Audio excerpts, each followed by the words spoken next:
Hello, I'm Chuck Carringer. In this week's Leadership Nugget, I'll pick up where we left off last week. This is part two of examining the potentially delicate circumstance when there's a disagreement with the primary leader's decision, or from an organizational perspective, your boss's decision. In this video, I'll examine the situation from the perspective of a direct report to the decision maker.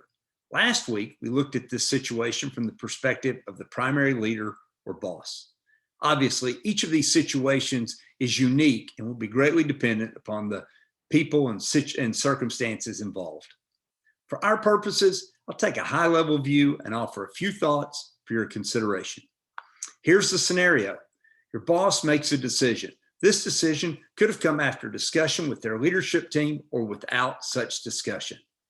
After the decision is announced to their leadership team, one of their direct reports disagrees with the decision, but doesn't voice that disagreement in front of the other members of the leadership team. Let me pause for a moment and ask you to put yourself in the shoes of this direct report. What would you do? I'd like to offer a few suggestions for your consideration. Obviously, there are a number of factors that would go into the equation of determining your next steps, such as how strongly do you disagree with the decision? What's your knowledge of your boss? What's your level of credibility and influence with your boss? The culture, is disagreement acceptable, or is it very unappreciated, especially after a decision has been announced to the leadership team? If it's safe and appropriate to disagree with the decision after it's announced to the leadership team and before it's more broadly communicated, I suggest you schedule a meeting and share your perspective. Proceed respectfully and privately. Ideally, this meeting with your boss would be in person and would occur very soon after the decision has been announced to the leadership team.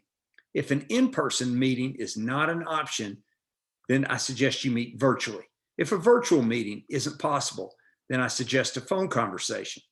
I strongly urge you not to voice your disagreement by email or text. Again, aligning with the organizational culture regarding formality or informality, I suggest two steps to begin the conversation. First, a thank you for allowing you the opportunity to have this conversation, and then simply a question such as, could we discuss the decision that you announced earlier today? If yes is the answer, again, with all the context that I've previously mentioned, I suggest you present a very rationally focused perspective as to why another course of action is preferable. Perhaps a statement such as, I believe that X, Y, Z would be a better path forward or course of action. Communicate in a straightforward manner, yet respectful. Start with your bottom line right up front and then build your case around it. If you persuade the leader to change their perspective, don't share that with others. Allow the leader to share the change. If the leader sticks with their original decision, unless it's unlawful or unethical, commit to effectively executing the decision, not mentioning your disagreement. If your team knows it's likely you would have disagreed with that decision and they ask you about it, you can acknowledge that you had the opportunity to have a conversation regarding the decision, and now we're all moving forward in executing the decision. Next week, we'll examine leading effective meetings.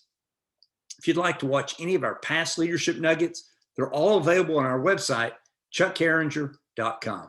As always, thanks for watching and hope you have a great day.